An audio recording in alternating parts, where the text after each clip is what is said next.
en la historia, cuyo testimonio mostramos hoy, en la España en que vivimos bajo la memoria histórica, no es tan remota que pueda disipar el fulgor de la certeza, autenticidad y exactitud de los hechos acaecidos, con esta siniestra y subjetiva imposición del engaño y falsedad, que trata de silenciar para su olvido la inquietud que representa para un pueblo la ausencia de la verdad. Una visita a la que los medios de información oficiales dan gran relevancia es la del presidente de Filipinas, Elpidio Quirino. Carrero Blanco, distintos ministros del gobierno y el mismo Franco le acompañan en algunos de los actos. Visita el Museo del Prado, centros universitarios y de investigación, y Toledo, donde Franco le muestra personalmente el alcázar que ha mandado reconstruir. El presidente Quirino asiste también a una corrida de toros junto al jefe del Estado y visita el monasterio del Escorial y el Valle de los Caídos antes de regresar a su país. En el aeropuerto de Barajas es despedido por Franco.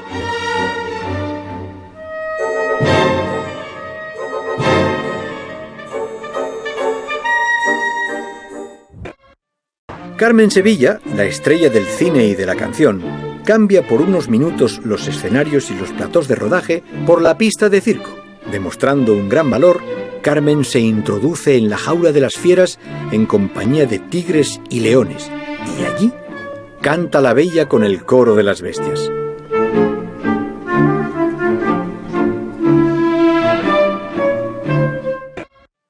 El premio Nadal de novela que otorga la editorial Destino ha recaído en su 7ª edición en la escritora Elena Quiroga por su obra Viento del Norte. Elena Quiroga, nacida en Santander, aunque se considera de alma gallega, es la segunda mujer que gana este premio desde su creación. La Noche de Reyes barcelonesa se ha constituido ya en la velada literaria por excelencia en el panorama cultural español. La Guerra Fría implica la carrera de los bloques por la supremacía en el armamento nuclear. Estados Unidos prosigue con su plan armamentista y realiza pruebas nucleares en el desierto de Nevada, donde explosiona una bomba atómica de tipo táctico. La experiencia se desarrolla a unos 90 kilómetros de la ciudad de Las Vegas, que mantiene su vida normal. La censura militar solo permite la difusión de una fotografía de la explosión. En el islote Eniwetok del archipiélago de las Marshall se hace explosionar meses más tarde una bomba H con una potencia destructiva 100 veces mayor que la de Hiroshima. Por otra parte, Stalin confirma que la Unión Soviética realiza investigaciones sobre armas atómicas. En la política de ocupar puestos de decisión relevantes en el bloque occidental, Estados Unidos logra situar al frente del mando supremo de las fuerzas de la OTAN al general Dwight Eisenhower, héroe de la Segunda Guerra Mundial. La Guerra Fría desencadena en Estados Unidos una corriente de anticomunismo radical que afecta a todos los ámbitos de la vida. Se desata una persecución de todas aquellas personas sospechosas de simpatía o connivencia con el comunismo. El impulsor de esta cruzada, conocida como macartismo, es el senador Joseph McCarthy, presidente del Comité de Actividades Antiamericanas. La caza de brujas desatada, con relaciones y listas negras de supuestos comunistas o de personas de ideas izquierdistas, llega a Hollywood. La persecución alcanza mayores cotas que la ocurrida en 1947. Más de 700 personas de la industria del cine llegan a estar incluidas en las listas de antiamericanos.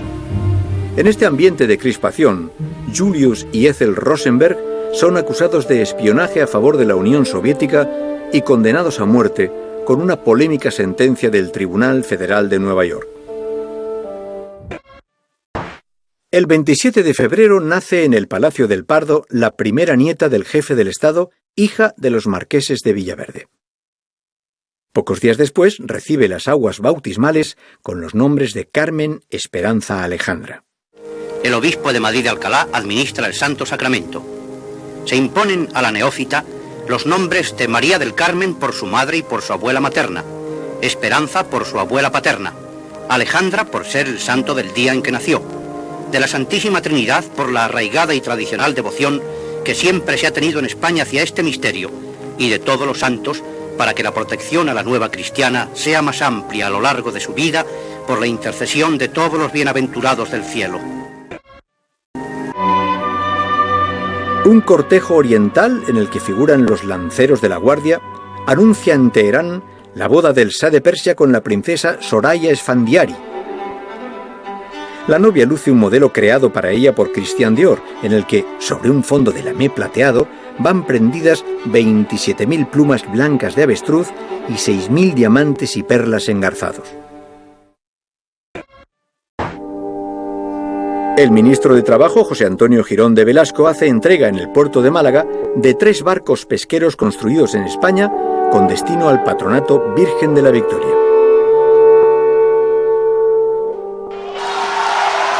La modernización de la flota pesquera es un reto que permitirá mejorar las capturas en una actividad que emplea a muchos trabajadores. La industria conservera, derivada de la pesca, tradicional en Galicia, también necesita incorporar nuevos sistemas de elaboración para mejorar el producto y su comercialización. La isla de Arosa tiene su principal fuente de riquezas en el marisqueo de la almeja. Gran parte de su población se ocupa en esta actividad en la que se emplean 1.200 embarcaciones. La pesca se efectúa de una manera muy simple, sirviéndose de un rastrillo sujeto con largas cañas empalmadas. La presa cae dentro de una red. Hay en la isla 10 fábricas de conserva y 10 de salazón que exportan a toda España y a la mayoría de los países hispanoamericanos. En cuanto a la agricultura, se introduce de forma incipiente la mecanización de las labores. El alto coste de la maquinaria solo la hace rentable en grandes extensiones con gran producción. En estas imágenes se observa la siega y trilla mecanizadas en tierras de Aragón. Junto a imágenes de progreso técnico, se mantienen tradiciones que implican una producción más artesanal, como sucede con los ajos en Zamora.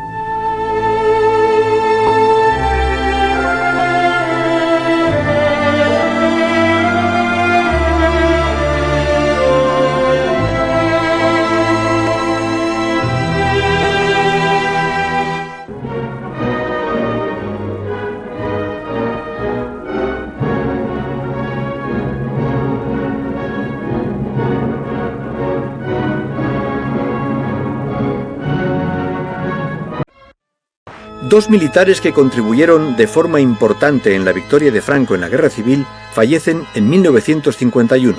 Son los generales Gonzalo Queipo de Llano y José Enrique Varela.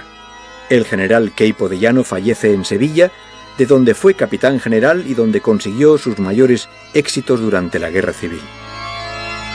Días después que su compañero de armas muere de leucemia en Tetuán, el general José Enrique Varela.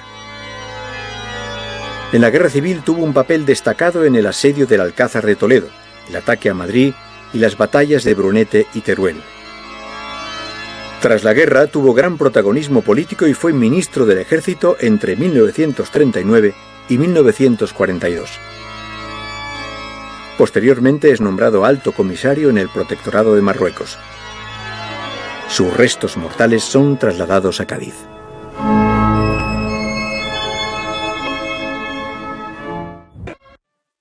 El gobierno quiere extender su imagen amable a las escasas colonias que siguen bajo mandato español. Guinea Española es el territorio de soberanía española situado más al sur del continente africano. Tanto en la parte continental, Río Muni, como en la insular, Fernando Po, la actividad principal es la explotación de recursos naturales. La ley considera a los negros como menores de edad y les somete a protección, amparo y tutela.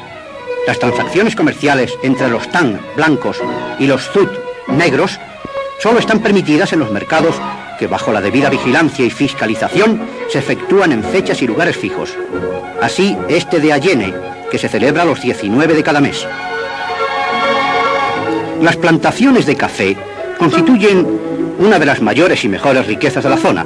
Este producto es el que más se exporta a la península. Los trabajadores recogen las cerezas rojas. Advierten por su color que ha llegado el instante de su sazón.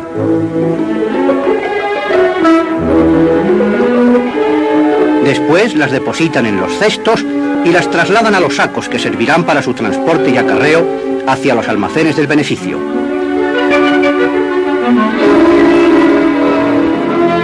Contemplemos ahora el esplendor forestal.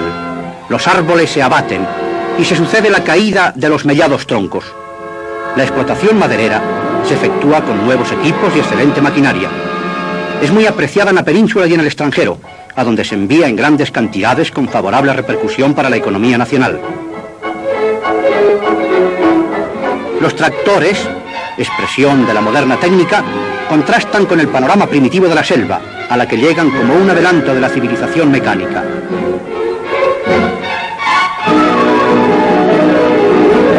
Alegremente, los morenos se entregan a la tarea, poniendo en juego sus dotes de habilidad y el hábito de un trabajo constante, manejando con fuerza y soltura las pértigas.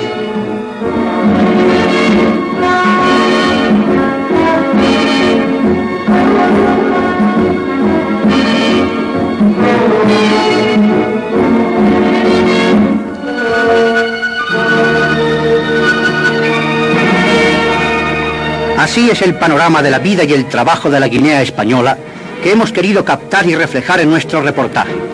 La riqueza y el esfuerzo desarrollado en estas latitudes traerán en un futuro próximo evidentes beneficios para el intercambio comercial al amparo de las tierras fértiles.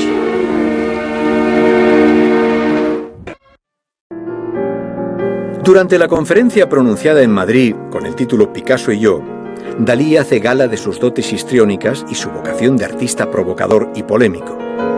El genio de Cadaqués alaba la figura de Franco y el alzamiento del 18 de julio ante una España en desorden y anarquía para centrarse luego en la figura de Pablo Picasso. Picasso es español, yo también. Picasso es un genio, yo también. Picasso es conocido en todos los países del mundo, yo también. Picasso es comunista, yo tampoco. Tras estas palabras, las risas, los aplausos y la polémica están servidas. Los actos y ceremonias religiosas de la Semana Santa tienen en Vic una singular procesión que se desarrolla en la noche del Domingo de Ramos, en una especie de adelanto de las celebraciones que en otros lugares tienen efecto los días de Jueves y Viernes Santos. Un nodo describe así la procesión y su ambiente. La torre románica del campanario de la catedral, construida en el siglo XI, preside la ciudad de Vic, que mantiene su tradicional religiosidad en el día del Domingo de Ramos. Todo el ambiente está impregnado con la profundidad de la liturgia que precede a la pasión del Señor en los días santos. La procesión desfila por el claustro gótico, mientras las horas pasan llenas de fervor y se adora al Cristo yacente. Cuando cae la noche, el recogimiento se acentúa. Los soldados romanos abren la marcha en el solemne cortejo de la venerable congregación de Nuestra Señora de los Dolores. El lento golpear de las lanzas repercute sobre el suelo. Nazarenos, penitentes y encapuchados cumplen los votos y las promesas formuladas en momentos decisivos de la vida. Austeros y ausentes al rumor de sus propios pasos, acompañan en su tristeza y quebranto las horas del suplicio de Jesús. Muchas poblaciones costeras españolas acostumbran a celebrar procesiones marítimas en honor a la Virgen en sus diferentes advocaciones durante las fiestas patronales. San Vicente de la Barquera, en Santander, celebra la fiesta de la Folía. En la plaza, las doncellas vestidas a la antigua usanza ofrendan sus típicas danzas y cantares. Es una manifestación folclórica y religiosa que conserva puras sus esencias rituales y ceremoniales. La procesión se inicia llevando en andas la imagen de la patrona desde la parroquia y a través de toda la zona portuaria. Todo el vecindario se asocia a esta manifestación de religiosidad. La procesión de la Virgen de la Barquera es uno de los festejos de más honda raigambre y tradición en los anales santanderinos y una bella muestra de fervor católico y... El toro bravo es para los amantes del toreo el animal hispano por excelencia. Su figura es la más representada en el arte español y su presencia es constante en todas las fiestas patronales de los pueblos y ciudades de nuestra geografía. Son conocidos los encierros de San Fermín, en Pamplona, pero también hay otros menos conocidos, aunque con tanta raigambre como los navarros. Es el caso de Ciudad Rodrigo, al que corresponden las imágenes de nodo. Los caballistas conducen la manada por las calles de la localidad mientras los jóvenes, y no tan jóvenes, citan a los animales en la peligrosa carrera. El colofón a esta costumbre española lo pone el encierro de Pamplona, en las fiestas y bajo la protección de San Fermín, que dicen que siempre echa el capotillo en los momentos de apuro. Se inicia la bravía y viril carrera. Saben los muchachos que les contemplan los ojos femeninos y eso aumenta su valor para no tener miedo al peligro. Avanza la riada de la bravura.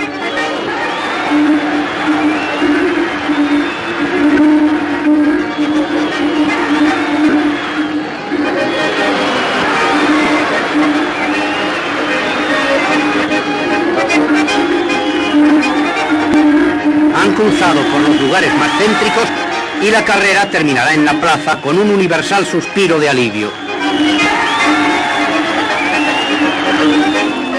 Con motivo de la fiesta de Santa Lucía... El 18 de julio de 1951 Franco nombra, de acuerdo con los tiempos, un nuevo gobierno bajo su presidencia.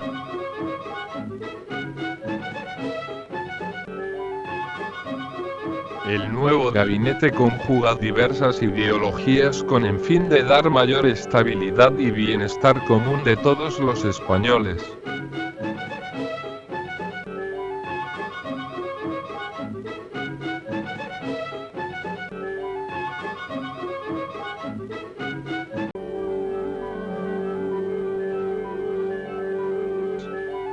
Luis Carrero Blanco es nombrado ministro subsecretario de la Presidencia, permanece en Asuntos Exteriores Álvaro Martín Artajo y en Agricultura Rafael Cabestany, en el Aire jura como ministro el general González Gallarza, en Comercio Manuel Arburúa, en Ejército el general Muñoz Grandes, en Gobernación Blas Pérez, en Hacienda Gómez del Llano, en Industria Joaquín Planel, en Justicia Antonio Iturmendi, en Marina Almirante Salvador Moreno, en Obras Públicas Fernando Suárez, en Educación Ruiz Jiménez, y en Trabajo José Antonio Girón de Velasco. Reapareciendo nuevamente la secretaria nacional del movimiento con Raimundo Fernández Cuesta y creando el de Información y Turismo poniendo al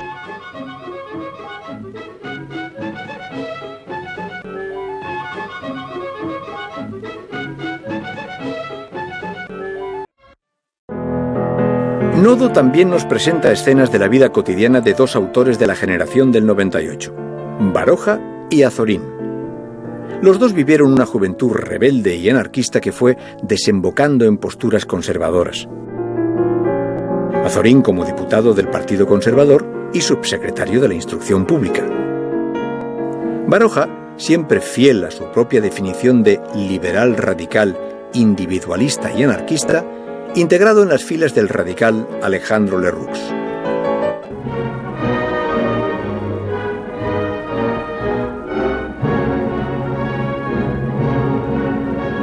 Y Nodo les dedica un reportaje mientras obvia la muerte en Boston del poeta español Pedro Salinas. Los toros son motivo de atracción para los visitantes de nuestro país, sean simples turistas, estrellas del cine internacional o aristócratas como los duques de Windsor. Los duques, que pasan el verano en Biarritz, a un tiro de piedra de San Sebastián, aprovechan un cartel de lujo con Luis Miguel Dominguín, Aparicio y el Litri para asistir a la corrida en el Coso Donostiarra. También asiste el jefe del Estado, que pasa unos días en el Palacio de Ayete. En otro lugar de la plaza puede verse a los marqueses de Villaverde.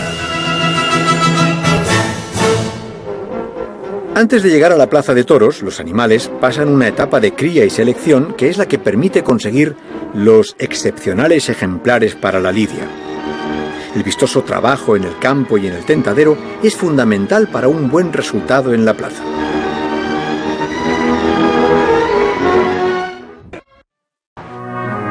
El reconocimiento internacional y la creación del Ministerio de Información y Turismo para la promoción de España dan sus primeros frutos en forma de llegada de visitantes extranjeros que buscan buen clima y la belleza de parajes vírgenes. Los pasos fronterizos registran un importante flujo de entrada de turistas. Un intenso tráfico se acusa en Irún y Beovia, La Semana Grande de San Sebastián atrae a numerosos forasteros de allende el Pirineo que acuden para presenciar las fiestas donostiarras y también para disfrutar de los encantos de España, prolongando en nuestra patria sus vacaciones. En la frontera de Irún y durante el mes de agosto han pasado semanalmente 25.000 extranjeros y 1.500 coches diarios. En comparación con el año anterior, el aumento ha sido muy notorio.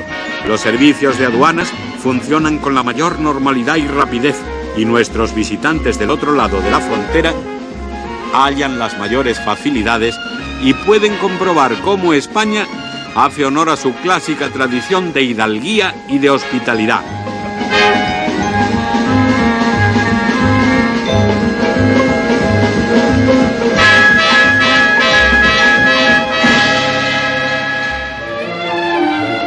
Un núcleo urbano de nueva planta es Sagaró.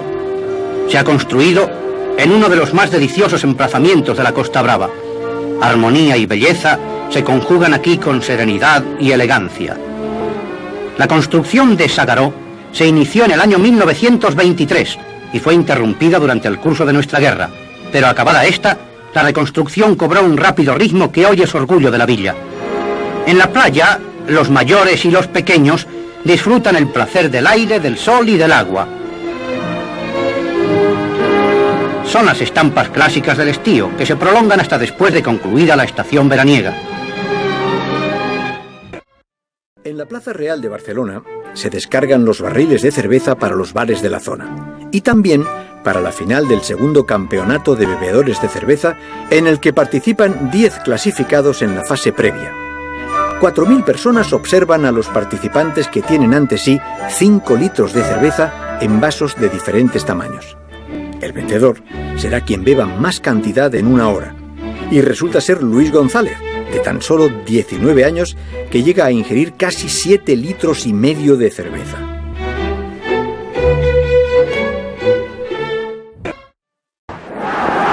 Su Excelencia el Jefe del Estado es acogido con grandes aplausos en el campo de Chamartín, escenario del 6º Encuentro Internacional de Fútbol entre Suiza y España.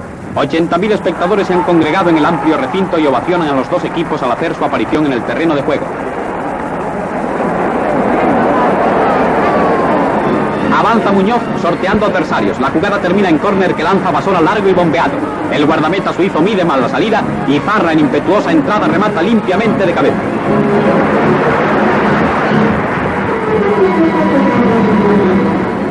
Reaccionan los helvéticos. Winkel dribla a Nando, avanza y desde el lado derecho remata suavemente aprovechando la indecisión de Izaguirre.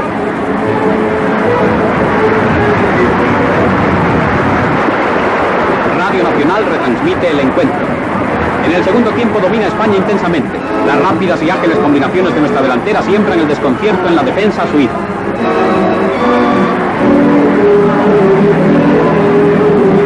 Y el encuentro termina con la victoria española por 6-3. El Atlético de Madrid se proclama campeón de la Liga de Fútbol Española y renueva el título al empatar a 1 con el Sevilla en el estadio de Nervión en el partido definitivo. Hasta este último encuentro, el Sevilla no había cedido un solo punto en su campo. En el equipo rojiblanco han destacado Mújica, Pérez Payá, Ben Barek y Marcel Domingo. El Fútbol Club Barcelona consigue el título de la Copa del Generalísimo al vencer a la Real Sociedad por un tanteo de 3-0. La aportación de Kubala al juego del equipo catalán resulta decisiva para la conquista del triunfo. Juan Manuel Fangio vence en el 11º Gran Premio Peñarrín y la 8ª Copa de Barcelona de Automovilismo, que se disputa en el circuito barcelonés de Pedralbes. Con su victoria, se adjudica también el título de campeón del mundo de automovilismo. Como ya es habitual en la prueba de Barcelona, asisten cientos de miles de espectadores. Fangio, que sale entre los favoritos con su Alfa Romeo número 22, se pone en cabeza ya desde la 4ª vuelta y no abandonará la posición hasta el final, aunque tiene que defenderla de los ataques de Froilán González. En la carrera participan también Farina, Ascari y el español Paco Godia, con el número 44 que tuvo un espectacular accidente del que salió ileso. Hay otras costumbres no festivas, como la caza del gorila por los nativos de Guinea Ecuatorial, registrada con toda su crudeza por el nodo. Con las primeras luces del día, proseguimos la busca de los gorilas gigantes. Todo el empeño se cifra en el hallazgo de los rastros que nos den la pista de los peligrosos animales. Entre los matorrales sorprendemos uno de ellos con nuestras cámaras. Subido a lo alto del árbol, el impresionante Ngui lanza su reto estentóreo. Con mirada y pulso firme, dispara.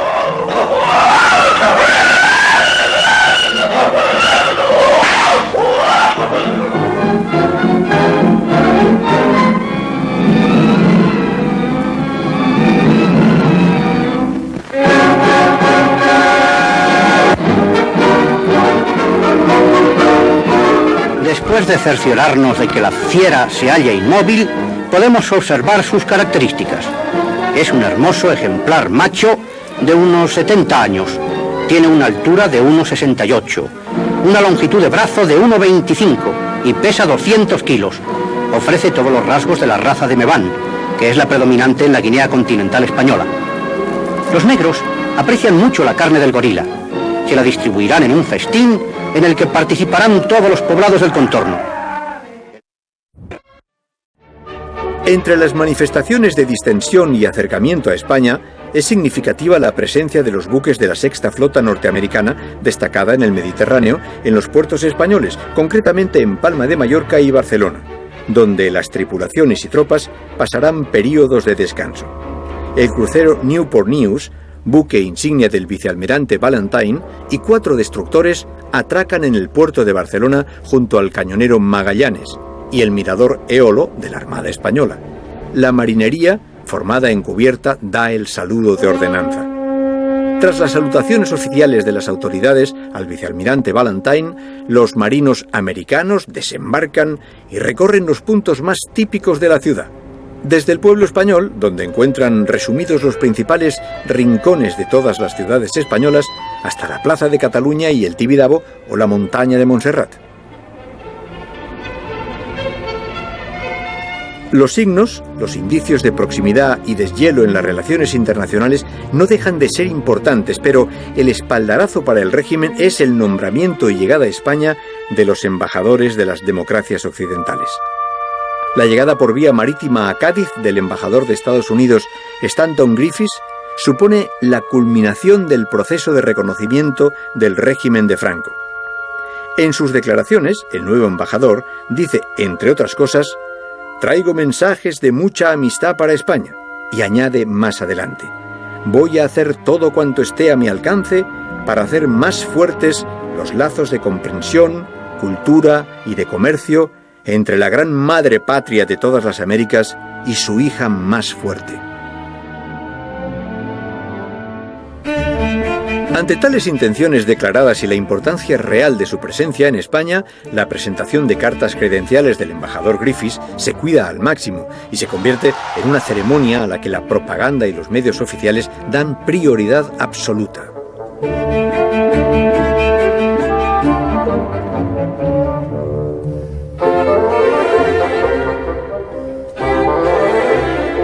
En este año presentan también otros embajadores, entre ellos los de Francia y Gran Bretaña. Mientras, son reconocidos y reciben el plácet como embajadores de España José Félix de Lequerica en Washington y Miguel Primo de Rivera en Londres. La nueva situación internacional de España, con la interesada aceptación del régimen de Franco, supone un incremento de visitas de mandatarios y representantes de otros estados. Un grupo de miembros del Comité de Relaciones Exteriores del Senado norteamericano es recibido por Franco en el Palacio del Pardo. En la delegación figuran senadores del Partido Demócrata y del Partido Republicano, que son recibidos y presentados por el embajador Stanton Griffiths.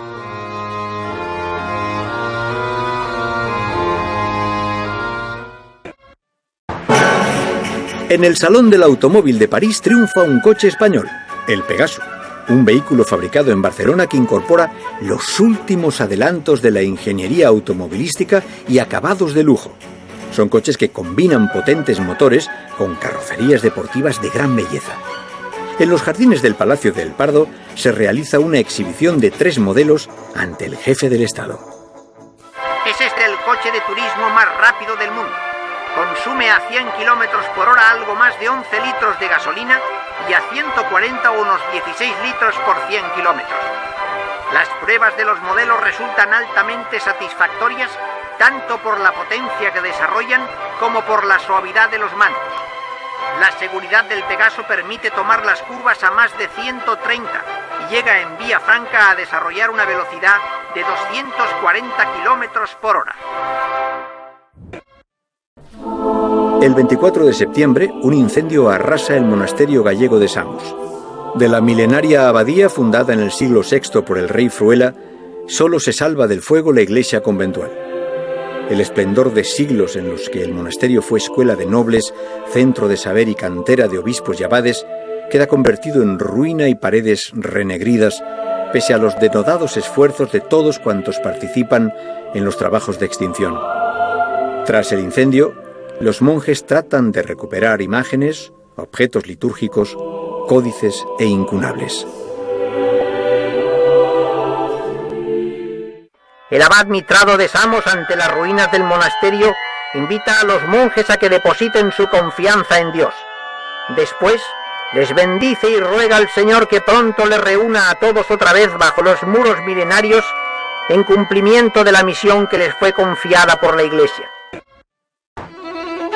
Gran éxito de público del teatro español con las representaciones en este año de 1951 de El desdén con el desdén en el Teatro María Guerrero de Madrid. La comedia de Agustín Moreto cuenta con la excelente dirección de Luis Escobar y Humberto Pérez de la Oca y con la música del maestro Rodrigo. Figuran en el reparto artístico Blanca de Silos, Mercedes Albert y los actores Guitart, Rodero y Campos. La bellísima actriz Ivonne de Carlos se encuentra de visita en Madrid. El torero y actor Mario Cabré actúa de Cicerone y enseña a Ivonne los rincones de la capital y algún pase de toreo improvisado con el abrigo de la actriz. Después, los dos artistas acuden a presenciar una corrida de toros.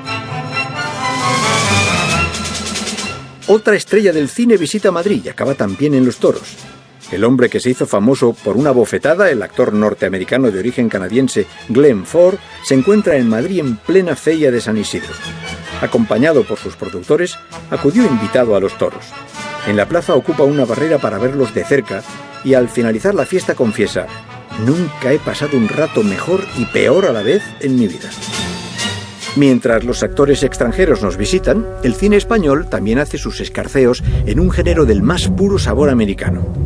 2 películas españolas nos presentan historias policíacas donde se concilian la intriga y el realismo.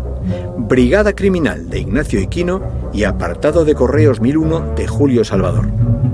Las dos recurren también al ingenio para animar a los espectadores a ver la película y generar una atmósfera de intriga antes de su estreno usando una forma curiosa de publicidad, hacer que el argumento y sus protagonistas salten a las páginas de un periódico como noticia o dándole forma de reportaje gráfico. Otras producciones nacionales nos siguen llevando a un mundo ligado al folclore o el drama histórico. La entrada de sectores católicos en el gobierno y su relación con los falangistas se hace patente en el éxito y promoción de películas como Balarrasa, el éxito comercial del año que cuenta con un protagonista que abandona su pasado como alocado capitán de la Legión para convertirse en misionero en Alaska. Una historia bastante inverosímil protagonizada por Fernando Fernán Gómez. El cine americano nos sorprende con una insinuante Marilyn Monroe en La jungla de asfalto y una brillante Bette Davis en Jezebel. De Elia Kazan, acusado de colaborar con la caza de brujas, nos llega Pánico en las calles.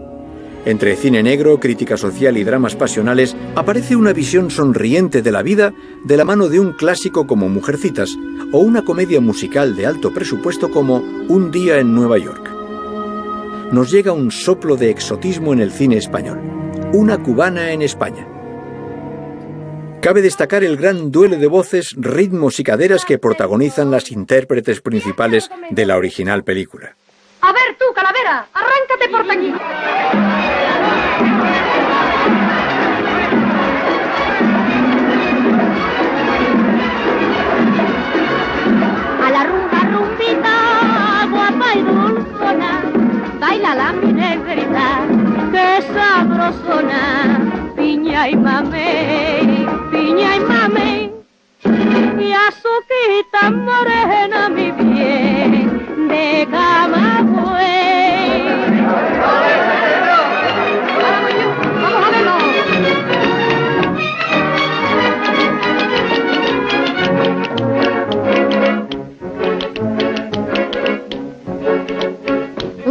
echa la rumba, dijo el tanguillo, ya me tiene tarumba tu molinillo, tanto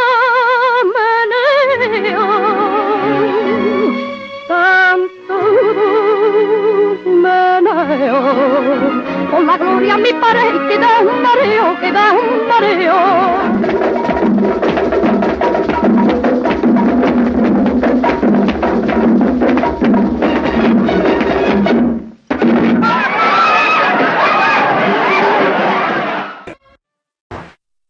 Muere en Madrid el músico español Jacinto Guerrero, pieza fundamental del género de la zarzuela, del que fue gran impulsor.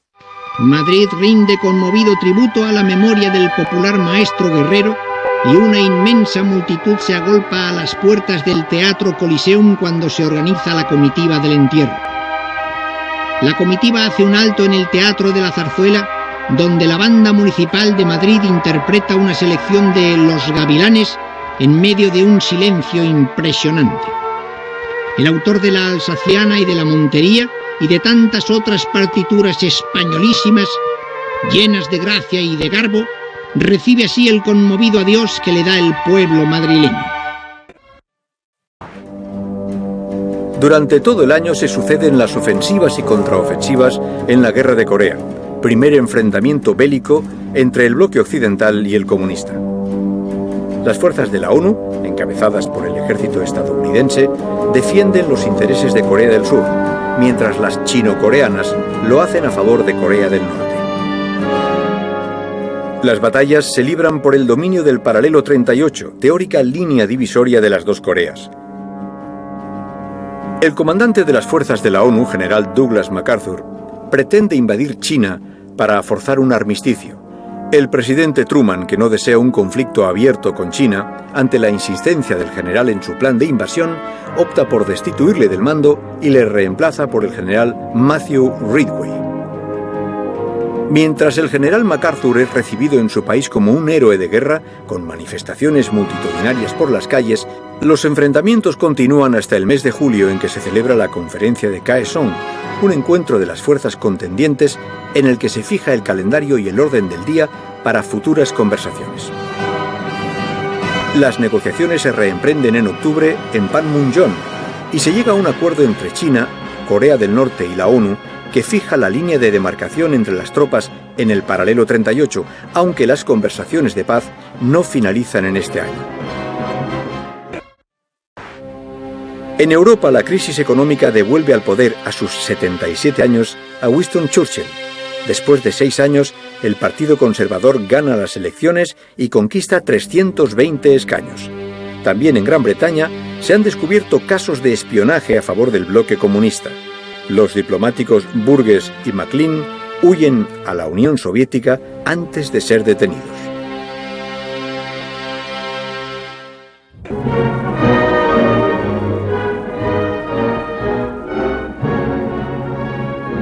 Se celebran elecciones municipales. Se eligen representantes por el tercio familiar. Ante los colegios electorales se forman largas colas para depositar el voto que permite elegir de forma directa una representación parcial en los consistorios. Pero Corea no es la única guerra abierta en 1951. Sigue la Guerra de Indochina, una guerra colonial de Francia que entra de lleno en la política de la Guerra Fría tras la victoria comunista en China y las hostilidades en Corea. Los paracaidistas franceses realizan numerosas operaciones contra las tropas del general Giap. El ejército francés, mandado por el general Delattre Tassigny, recibe la ayuda de Estados Unidos y de los vietnamitas anticomunistas y logra establecer un cinturón defensivo en el delta del Río Rojo.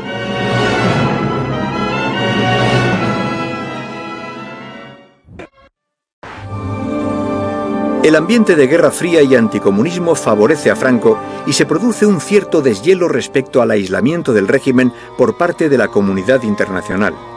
A finales de 1950, la Asamblea General de la ONU ha derogado el acuerdo de 1946 por el que se recomendaba la retirada de embajadores en España. Se inician manifestaciones y signos externos de acercamiento, encabezados por Estados Unidos. En este contexto, se enmarca la entrevista que el jefe del Estado concede a la cadena americana CBS.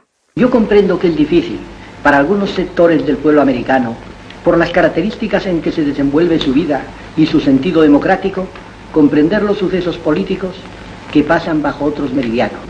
A España se le presentó el dilema de conservar sus convencionalismos legales y perecer, o salvar a la nación, saltando por encima de ellos. Nuestra generación prefirió esto último, sin que por ello sufriese en detrimento la libertad, que solo bajo el orden, la paz y la seguridad colectiva pueden garantizarse. Para el pueblo americano que desea ver y oír a su excelencia en los programas de televisión, ¿quiere expresarnos algo sobre la situación internacional?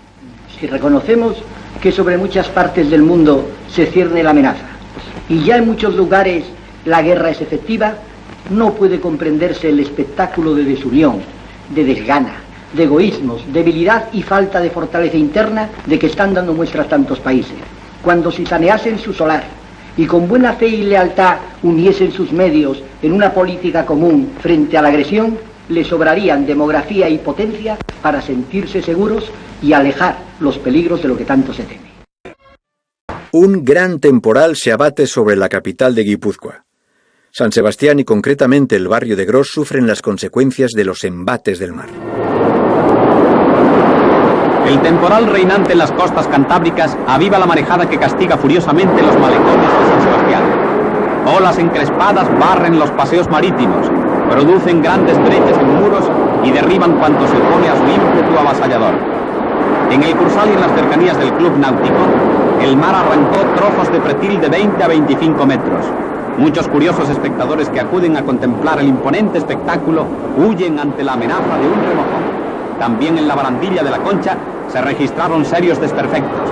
Se teme que los daños sean mayores al llegar la pleamar.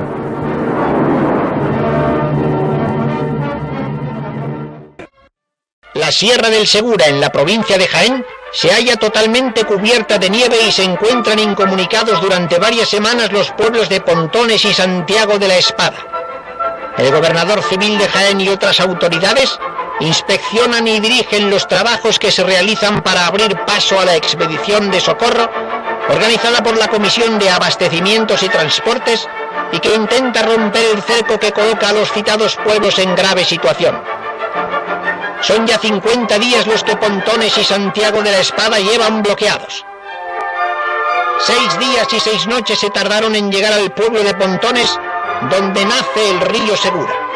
Salvando los ventisqueros que tenían un espesor de más de 8 metros, los camiones siguieron avanzando mientras aviones de la base de Granada arrojaban alimentos a los habitantes de Santiago.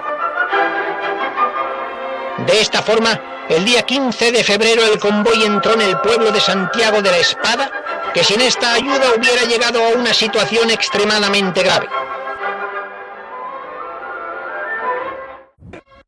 Celebra en Zumárraga la tradicional feria de ganados conceptuada como la más importante de toda la región vasca. Miles de cabezas de las especies bovinas y caballar de todas las provincias españolas son seleccionadas para concurrir a esta feria.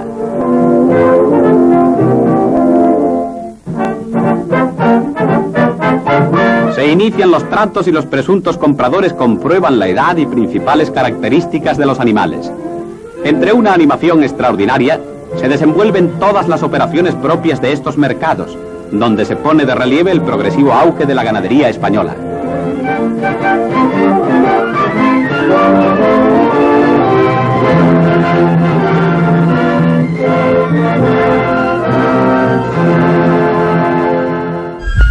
En Elizondo se enfrentan en una demostración de Aizcolaris, Sanzberro, de Almandoz, Martiarena, de Zumbilla, y el campeón Garciarena de Leiza.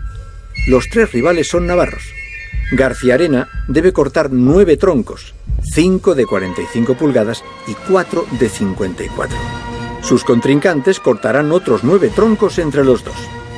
Garciarena revalida el título de campeón al ejecutar la gran hazaña en 23 minutos y 35 segundos.